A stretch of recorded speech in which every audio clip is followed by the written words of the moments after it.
Friends, welcome back to my channel. ಇವತ್ತು ನಾನು ಒಂದು ಬೇರೆ ರೀತಿಯಾದಂತಹ ಬೇಬಿ ಕುಚ್ಚು ಡಿಸೈನ್ನ ನಿಮಗೆ ಹೇಗೆ ಹಾಕೋದು ಅಂತ ಸಿಂಪಲ್ಲಾಗಿ ಈಸಿಯಾಗಿ ತಿಳಿಸ್ಕೊಡ್ತೀನಿ. ನಾರ್ಮಲ್ ಬೇಬಿ ಕುಚ್ಚಿಗಿಂತ ಇದೊಂದು ಸ್ವಲ್ಪ ಡಿಫ್ರೆಂಟ್ ಆಗಿದೆ. ಇದನ್ನು ಹಾಕೋಕ್ಕೆ ನಾವೀಗ ಏನೇನು ಬೇಕು ನಮಗೆ ಅಂತ ಒಂದ್ಸತಿ ನೋಡೋಣ. ಒಂದು ಸೀಸರ್ ತೊಗೊಂಡಿದ್ದೀನಿ, ಹಾಗೆ ಪೆನ್ಸಿಲ್ಲು, ಫ್ಯಾಬ್ರಿಕ್ ಗ್ಲೂ, ಆಮೇಲೆ ಸಿಲ್ಕ್ ಥ್ರೆಡ್ಡು, ಹಾಗೆ ಒಂದು ಕ್ಲಿಪ್ ಪ್ಯಾಡ್ನ ತೊಗೊಂಡಿದ್ದೀನಿ. ಈ ಪ್ಯಾಡ್ಗೆ ನಾವು ಈ ರೀತಿ ಪೆನ್ಸಿಲ್ನ ಅಡ್ಡ ಇಟ್ಬಿಟ್ಟು ದಾರನ ನೀಟಾಗಿ ಸುತ್ಕೊತಾ ಹೋಗಬೇಕು. ಪೆನ್ಸಿಲ್ ಯಾಕಂದರೆ ಲಾಸ್ಟಿಗೆ ಕಟ್ ಮಾಡೋವಾಗ ಈಸಿ ಆಗುತ್ತೆ ಅಂತ ಅಷ್ಟೇ. ಈ ರೀತಿ ಇದಕ್ಕೆ ನಾನು 100 ಎಳೆ ದಾರನ ನೀಟಾಗಿ ಸುತ್ಕೋತಾ ಇದ್ದೀನಿ. ಹಾಗೆ ಬೇರೆ ಬೇರೆ ಕುಚ್ಚು ಡಿಸೈನ್ ಕೂಡ ನನ್ನ ಚಾನಲಲ್ಲಿ ಅವೈಲೇಬಲ್ ಇದೆ, ಒಂದ್ಸತಿ ವಿಸಿಟ್ ಮಾಡಿ. ಸಿಂಪಲ್ ಡಿಸೈನ್ ಇಟ್ಕೊಂಡು ನಿಮಗೆ ಬ್ರೈಡಲ್ ಡಿಸೈನ್ ತನಕ ಎಲ್ಲ ರೀತಿಯಾದಂಥ ಡಿಸೈನ್ಸು ನನ್ನ ಚಾನಲಲ್ಲಿ ನಿಮಗೆ ಸಿಗುತ್ತೆ. ಯಾರೆಲ್ಲ ನನ್ನ ಚಾನಲ್ನ ಸಬ್ಸ್ಕ್ರೈಬ್ ಮಾಡದೆ ಫಸ್ಟ್ ಟೈಮ್ ನೋಡ್ತಿದ್ರು ದಯವಿಟ್ಟು ಸಬ್ಸ್ಕ್ರೈಬ್ ಮಾಡಿಕೊಂಡು ಲೈಕ್, ಶೇರ್ ಹಾಗೆ ಕಮೆಂಟ್ ಕೂಡ ಮಾಡಿ. ನೋಡಿ, ಈ ರೀತಿ ನೀಟಾಗಿ 100 ಎಳೆ ದಾರನ ನಾನು ಸುತ್ಕೋತಾ ಇದ್ದೀನಿ.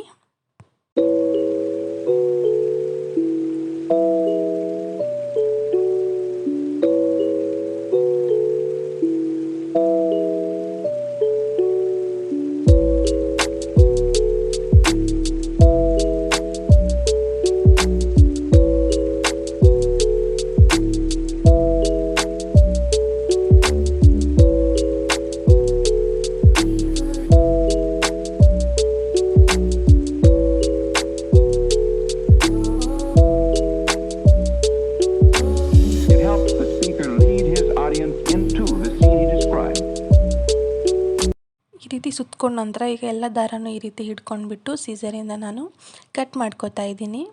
ನೋಡಿ, ಈ ರೀತಿ ಕಟ್ ಮಾಡ್ಕೊಂಡ ನಂತರ ಒಂದು ಎಂಡ್ಗೆ ನಾವು ನೀಟಾಗಿ ಎಲ್ಲ ದಾರ ಒಂದೇ ಕಡೆ ಹಿಡ್ಕೊಂಡ್ಬಿಟ್ಟು ಫ್ಯಾಬ್ರಿಕ್ ಗ್ಲೂನ ಹಾಕಬೇಕು. ಇದು ಗ್ಲೂ ಎಲ್ಲ ಬೇಡ ಅಂತ ಅನಿಸಿದರೆ ನೀವು ಇದನ್ನು ಸೂಜಿನಲ್ಲಿ ಪೋಣಿಸ್ಕೊಂಡ್ಬಿಟ್ಟು ಕೂಡ ಮಾಡ್ಕೋಬೋದು.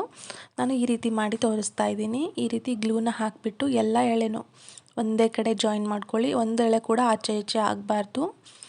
ಈ ರೀತಿ ರೆಡಿ ಮಾಡಿ ಇಟ್ಕೊಂಡು ಇದನ್ನು ನಾವೀಗ ಐರನ್ ಮಾಡೋಣ. ಯಾವುದೇ ನೀವು ಕುಚ್ಚು ಕಟ್ಟಬೇಕಾದ್ರೆ ಡಿಸೈನ್ ಹಾಕಿಬಿಟ್ಟಾದರೂ ಕುಚ್ಚು ಕಟ್ಟಿ ಅಥವಾ ಡೈರೆಕ್ಟ್ ಬೇಬಿ ಕುಚ್ಚೇ ಕಟ್ಟೋರಿರಿ. ನೀಟಾಗಿ ಅದನ್ನು ಮಾಡ್ಕೊಂಡ ನಂತರ ನೀವು ಡೈರೆಕ್ಟಾಗಿ ಕುಚ್ಚನ್ನ ಕಟ್ಟೋಕ್ಕೆ ಹೋಗಬೇಡಿ, ಅದು ಫಿನಿಶಿಂಗ್ ಚೆನ್ನಾಗಿ ಬರಲ್ಲ. ಒಂದು ಸತಿ ಈ ರೀತಿ ಐರನ್ ಮಾಡ್ಕೊಂಡ್ಬಿಟ್ಟು ನೀವು ಕುಚ್ಚನ್ನ ಕಟ್ಟಿದ್ರೆ ಕುಚ್ಚು ಕೂಡ ನೀಟಾಗಿ ಚೆನ್ನಾಗಿ ಕಾಣಿಸುತ್ತೆ.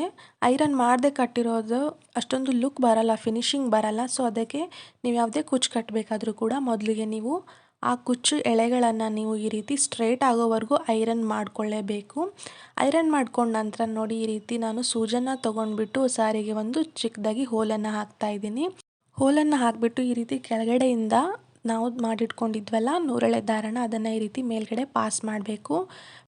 ನೆನ್ಪಿಟ್ಕೊಳ್ಳಿ, ಕೆಳಗಡೆಯಿಂದನೇ ಈ ರೀತಿ ದಾರನ ಪಾಸ್ ಮಾಡಿ ಮೇಲ್ಗಡೆಯಿಂದ ಹಾಕಕ್ಕೆ ಹೋಗಬೇಡಿ. ಡಿಸೈನು ಅಷ್ಟೊಂದು ಕರೆಕ್ಟಾಗಿ ಕಾಣಲ್ಲ ಫಿನಿಶಿಂಗು. ಸೊ ಕೆಳಗಡೆಯಿಂದನೇ ಈ ರೀತಿ ಮೇಲ್ಗಡೆ ಹಾಕ್ಕೊಂಡ್ಬಿಟ್ಟು ಈಗ ಕೆಳಗಡೆ ಏನಿರುತ್ತಲ್ಲ ಈ ದಾರಗಳಲ್ಲಿ ಇದರಿಂದ 2 ಪಾರ್ಟಾಗಿ ಮಾಡ್ಕೊಳ್ಳಿ. ಜಡೆ ಹಾಕ್ತೀವಲ್ಲ ಆ ಟೈಮ್ ಮಾಡ್ಕೊಂಡಿರ್ತೀವಲ್ಲ ಆ ರೀತಿ 2 ಪಾರ್ಟನ್ನು ಮಾಡಿಕೊಂಡು ಮೇಲ್ಗಡೆ ಇರೋ ಪಾರ್ಟನ್ನು ಈ 2ರ ಮಧ್ಯ ತರಬೇಕು. 2ರ ಮಧ್ಯ ತಂದುಬಿಟ್ಟು ಜಡೆ ಹಾಕ್ತೀವಲ್ಲ ಆ ರೀತಿ ಒಂದು ಸತಿ ಅಷ್ಟೇ ಮಾಡ್ಕೋಬೇಕು. ಈ ಕಡೆ ದಾರನ ಆ ಕಡೆ ಕಳಿಸ್ಬೇಕು, ಆ ಕಡೆ ದಾರಗಳನ್ನು ಈ ಕಡೆ ಕಳಿಸ್ಬೇಕು, ಇಷ್ಟೇ. ಪೂರ್ತಿ ಜಡೆ ಹಾಕೋದಿಲ್ಲ.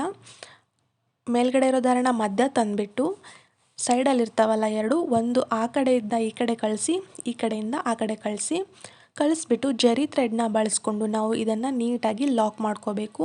ನಿಮಗೆ ಬೀಡ್ ಬೇಕು ಅಂತ ಅನಿಸಿದರೆ ಇಲ್ಲಿ ನೀವು ಬೀಡನ್ನ ಕೂಡ ಯೂಸ್ ಮಾಡ್ಕೋಬೋದು. ನಾನಿಲ್ಲಿ ಯಾವುದೇ ಬೀಡ್ ಹಾಕ್ತಾ ಇಲ್ಲ, ಯಾಕಂದರೆ thread colour bead colour same ಇರೋದ್ರಿಂದ ಅಷ್ಟೊಂದು ಕಾಣೋದಿಲ್ಲ. ಅದಕ್ಕೆ ನಾನಿಲ್ಲಿ ಬೀಡನ್ನ ಯೂಸ್ ಮಾಡ್ತಾ ಇಲ್ಲ, ಜಸ್ಟ್ ಜರಿ ಥ್ರೆಡ್ಡಿಂದ ನಾನು ಲಾಕ್ನ ಮಾಡ್ತಾಯಿದ್ದೀನಿ. ಈ ರೀತಿ ಕಂಪ್ಲೀಟಾಗಿ ಟೈಟಾಗಿ ಸುತ್ತಬಿಟ್ಟು ಈ ರೀತಿ ಮೇಲ್ಗಡೆಯಿಂದ ಹಾಕಿ ಯಾವ ಥರ ಜರಿ ಥ್ರೆಡ್ನ ಯೂಸ್ ಮಾಡಬೇಕು, ಯಾವ ಥರ ಜರಿ ಥ್ರೆಡ್ನ ಯೂಸ್ ಮಾಡಬಾರ್ದು ಅಂತ ನಾನು ವಿಡಿಯೋದಲ್ಲಿ ಹೇಳಿದ್ದೀನಿ. ಬೇಕಿದ್ದರೆ ಆ ವಿಡಿಯೋನ ಐ ಕಾರ್ಡಲ್ಲಿ ಹಾಕಿರ್ತೀನಿ, ನೀವು ಚೆಕ್ ಮಾಡ್ಕೊಳ್ಳಿ. ಈ ರೀತಿ ಕಟ್ ಮಾಡಿಬಿಟ್ಟು ನೋಡ್ಕೊಳ್ಳಿ. ನಿಮಗೆ ಶಾರ್ಟ್ ಆಗಬೇಕು ಅಂದರೆ ಶಾರ್ಟ್ ಆಗಿ, ಇಲ್ಲ ಲಾಂಗ್ ಬೇಕು ಅಂತಂದರೆ ನೋಡಿಕೊಂಡು ನಿಮಗೆ ಯಾವ ಸೈಜಲ್ಲಿ ಕುಚ್ಚು ಲೆಂತ್ ಬೇಕೋ ಆ ಸೈಜಲ್ಲಿ ಈ ರೀತಿ ಸೀಸರಿಂದ ಕಟ್ ಮಾಡ್ಕೊಳ್ಳಿ. ನೋಡಿ, ಈ ರೀತಿ ಬರುತ್ತೆ ಡಿಸೈನು. ಇದೇ ರೀತಿ ನಾವು ಸೀರೆದು ಇನ್ನೊಂದು ಎಂಡ್ ಬರೋವರೆಗೂ ಕಟ್ತಾ ಹೋಗಬೇಕು. ಒಂದು ಕುಚ್ಚಿಂದ ಇನ್ನೊಂದು ಕುಚ್ಚಿಗೆ 2 ಬೆರಳಷ್ಟು ಗ್ಯಾಪ್ ಬಿಡಿ, ಸಾಕಾಗುತ್ತೆ, ಕರೆಕ್ಟಾಗುತ್ತೆ. ಮತ್ತು ಈಗ ಈ ರೀತಿ ಸೂಜನ್ನಿಂದ ಒಂದು ಹೋಲನ್ನ ಹಾಕ್ಕೊಳ್ಳಿ. ಈ ರೀತಿ ಹೋಲನ್ನ ಹಾಕ್ಕೊಂಡ್ಬಿಟ್ಟು ಮಾಡಿಟ್ಕೊಂಡಿರೋ ಅಂತಹ ಕ್ರೋಶ ಥ್ರೆಡ್ಸ್ನ ಈಗ ಕೆಳಗಡೆಯಿಂದ ನಾವು ಮೇಲೆ ಪಾಸ್ ಮಾಡಬೇಕು. ಈ ರೀತಿ ಕೆಳಗಡೆಯಿಂದ ಮೇಲ್ಗಡೆ ಪಾಸ್ ಮಾಡಿ ಈ ರೀತಿ ನೀಟಾಗಿ ಎಳೆದಿಟ್ಕೊಳ್ಳಿ. ನೀವು ಐರನ್ ಮಾಡಿಬಿಟ್ಟೆ ಕಟ್ಟಿ ಮರೆಯೋಕ್ಕೆ ಹೋಗಬೇಡಿ. ಐರನ್ ಮಾಡದೆ ಕಟ್ಟಿದ್ರೆ ಫಿನಿಶಿಂಗ್ ಚೆನ್ನಾಗಿ ಕೊಡಲ್ಲ ಕುಚ್ಚು ಡಿಸೈನು. ಈ ರೀತಿ ಮಾಡಿಬಿಟ್ಟು ಕೆಳಗಡೆ ಇರೋದನ್ನು 2 ಪಾರ್ಟಾಗಿ ಮಾಡ್ಕೊಳ್ಳಿ. ಮಾಡಿಕೊಂಡು ಮೇಲ್ಗಡೆ ಇರೋ ಪಾರ್ಟ್ನ ಮಧ್ಯಕ್ಕೆ ಸೇರಿಸಿ, ಮೇಲ್ಗಡೆ ಇರೋ ಪಾರ್ಟ್ನ ಮಧ್ಯಕ್ಕೆ ಬಿಟ್ಟು ಆ ಕಡೆ ಈ ಕಡೆ ಇರೋದನ್ನು ಒಂದನ್ನು ಆ ಕಡೆ ಪಾಸ್ ಮಾಡಿ, ಇನ್ನೊಂದನ್ನು ಈ ಕಡೆ ತಗೊಂಡ್ಬಿಟ್ಟು ಜರಿ ಥ್ರೆಡ್ನ ಯೂಸ್ ಮಾಡಿ ನೀಟಾಗಿ ಕಟ್ಕೊಳ್ಳಿ. ಹಾಗೆ ನೀವು ಫಸ್ಟ್ ಟೈಮ್ ಕೋಚಾ ಕಟ್ತಾ ಇದ್ದೀರಾ ಅಂತ ಅಂದ್ಕೊಂಡ್ರೆ ನಿಮಗೆ ಯಾವ್ಯಾವೆಲ್ಲ ಮಟೀರಿಯಲ್ಸ್ ತೊಗೋಬೇಕು ಅಂತ ಸ್ವಲ್ಪ ಕನ್ಫ್ಯೂಷನ್ಸ್ ಇರುತ್ತೆ. ಸೊ ಆ ಕನ್ಫ್ಯೂಷನ್ಸ್ ಎಲ್ಲ ಬೇಡ, ನನ್ನ ಚಾನಲಲ್ಲಿ ವಿಡಿಯೋ ಇದೆ ನೋಡಿ. ನೀವು ಫಸ್ಟ್ ಟೈಮ್ ಕ್ರೋಶಾ ಕಟ್ತಾ ಇದ್ದೀರಾ ಅಂದರೆ ನಿಮ್ಗೆ ಯಾವ್ಯಾವ ಬೇಸಿಕ್ ಮಟೀರಿಯಲ್ಸ್ ಬೇಕು ಅಂತ ನಾನೊಂದು ವಿಡಿಯೋ ಮಾಡಿದ್ದೀನಿ.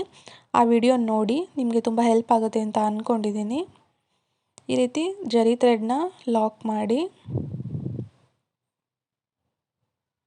ಟೈಟಾಗಿ ಸುತ್ಕೊಳ್ಳಿ. ಲೂಸ್ ಬಿಡೋಕ್ಕೆ ಹೋಗಬೇಡಿ, ಡಿಸೈನ್ ಓಪನ್ ಆಗಿಬಿಡುತ್ತೆ ಅಲ್ಲಿ. ಈ ರೀತಿ ಟೈಟಾಗಿ ಸುತ್ಕೊಂಡ್ಬಿಟ್ಟು ಮೇಲ್ಗಡೆಯಿಂದ ಹಾಕಿ ಲಾಕ್ನ ಮಾಡ್ಕೊಳ್ಳಿ.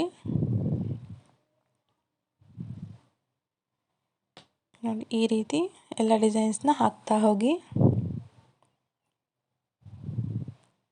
ಜರಿ ಥ್ರೆಡ್ನ ಕಟ್ ಮಾಡಿಬಿಟ್ಟು ಎಷ್ಟು ಬೇಕೋ ಅಷ್ಟು ನೋಡಿಕೊಂಡು ಲೆಂತಲ್ಲಿ ನೀವು ನೀಟಾಗಿ ಕಟ್ ಮಾಡ್ಕೊಳ್ಳಿ. ಈ ರೀತಿ ಹಾಕ್ಕೊಳ್ಳೋದು. ನಾರ್ಮಲ್ ಬೇಬಿ ಕುಚ್ಚನ್ನ ಎಲ್ಲರೂ ಹಾಕ್ತಾರೆ. ಒಂದು ಸತಿ ಈ ರೀತಿ ಬೇಬಿ ಕುಚ್ಚನ್ನ ನೀವು ಕೂಡ ಮನೆಯಲ್ಲೇ ಟ್ರೈ ಮಾಡಿ ಸಿಂಪಲಾಗಿ ಹಾಕ್ಕೋಬೋದು. ನೋಡಿ ಎಷ್ಟು ಚೆನ್ನಾಗಿ ಬಂದಿದೆ ಫಿನಿಶಿಂಗು. ಇದೊಂಥರ ಜಡೆ ಟೈಪ್ ಅನಿಸುತ್ತೆ ಬೇಬಿ ಕುಚ್ಚು. ಡಿಸೈನ್ ಹೇಗಿದೆ ಅಂತ ನನಗೆ ಕಮೆಂಟಲ್ಲಿ ತಿಳಿಸಿ. Thank you for watching. ಹೀಗೆ ನನಗೆ ಸಪೋರ್ಟ್ ಮಾಡ್ತಾಯಿರಿ.